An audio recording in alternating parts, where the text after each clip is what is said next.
Welcome back. Welcome to my YouTube channel. For those of you who are new, welcome to Beth Talks. I first want to give love and gratitude to those who have liked, shared, and subscribed to my channel. It means so much to me to have that love and support. So thank you, thank you, thank you for that. I am just a regular person, just like anybody else, who happens to have a lot of life experiences with changes. I shared some of that in my last video, and I am creating a community of like-minded individuals who can benefit from my experiences and add value and meaning to their own life. So I have a question for you. Have you ever tried to make changes in your life, and no matter what happened, you always got distracted and those changes just didn't stick? So today I wanted to talk to you about 3 things that I have learned about making changes stick. So the first thing that I'd like to mention is that when you are making changes in your life, not everybody in your life is going to like it, and they're not necessarily going to like you. And why that is because when you make changes in your own life and it's not typically something that somebody else would do or choose, then their fear is projected onto you because that's not what they would want to happen in their life.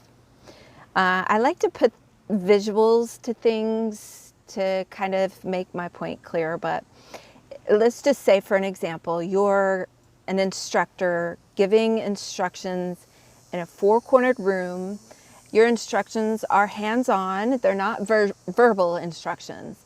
You put 3 people in there with you and put each one of those people in a different corner, and you're giving instructions in the opposing corner, right? So each one of those people, when they come out of the room and the instructions are complete and they give their assessment, each one of those people are going to give a different portion of your instructions according to their own vantage point. The only one giving or knowing the full instructions is yourself. So when you're making changes in your life, you have to keep in mind that other people's opinions and thoughts about what you're doing is only coming from their own personal vantage point of what they think they know. So it's easy to get distracted by negativity. It's easy to get distracted by certain people falling away from your life and toxic people moving out. But those are all good changes, because when you're making changes, you want a filter that removes the toxic people from your life.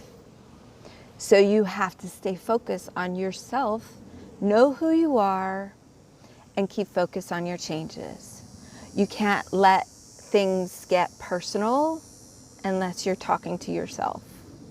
You can't let other people's fear paralyze you or distract you from your own goal. It's important to stand in your own power. And number 2, changes don't just happen just because you hope they will. You have to take daily action. One of my favorite quotes, that I use it all the time, from Thomas Jefferson, says, if you are wanting something you've never had before, you have to be willing to do things you've never done before. So you have to consider on a daily basis, what is it that I need to go forward in making these changes stick? And what is it that I need to cognizantly be aware of each and every day to keep me focused on that goal? You can't sit around and hope and wish things are going to change.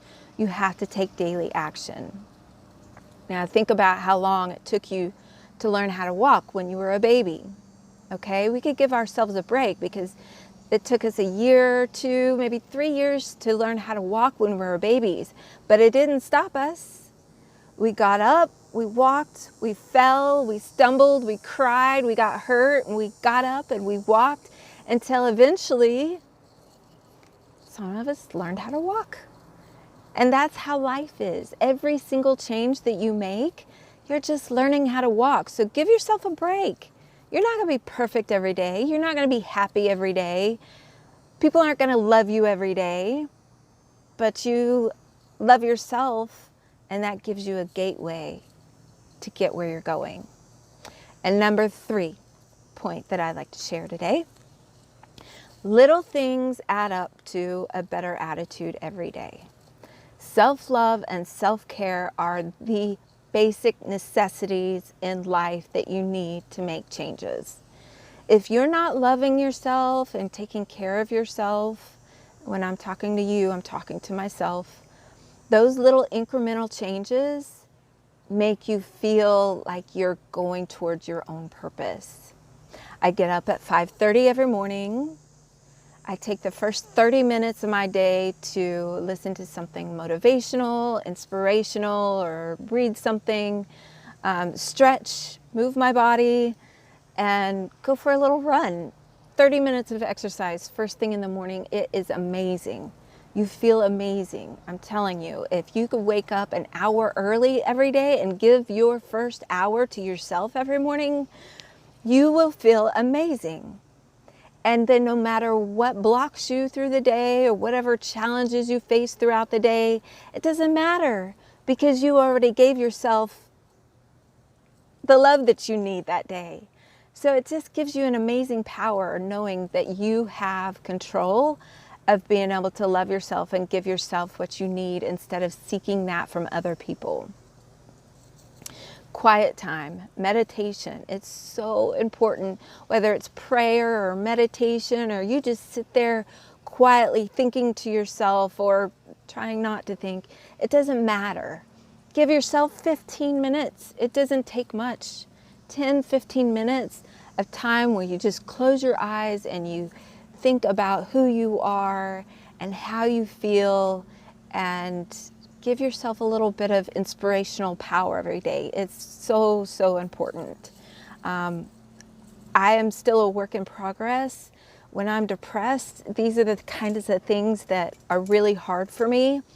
So when I'm having a really bad day and having a hard time getting going, I might not run.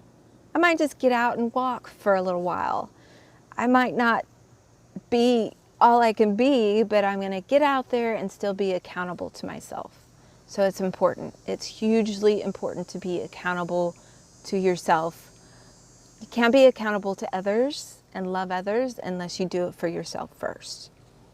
So I'd like to close with this, and this is a really cool thing my daughter told me about. Have you ever heard of the crooked room theory? I looked this up.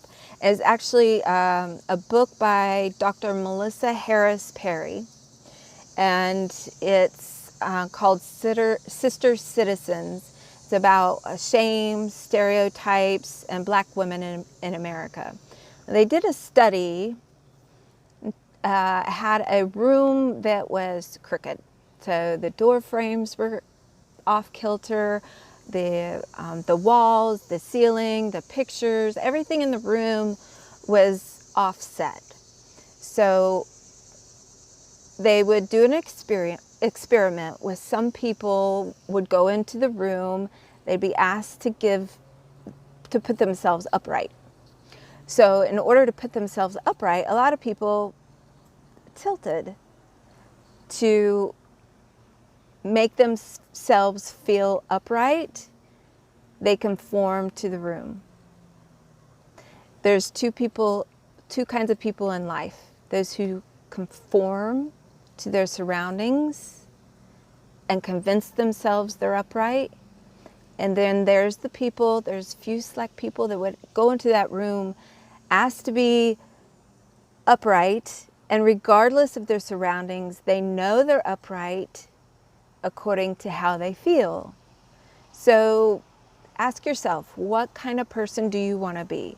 Do you want to be one of those that conform to the room, or stand upright?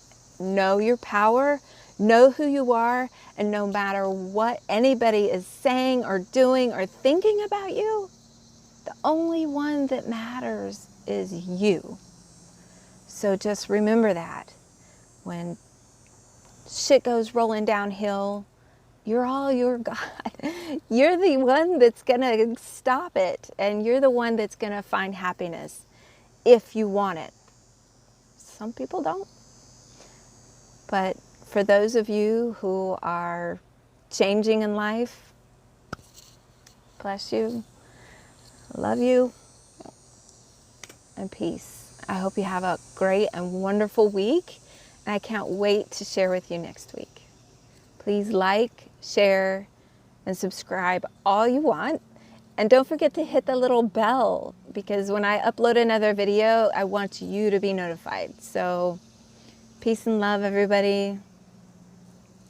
Love you. I'm out. Have a great day.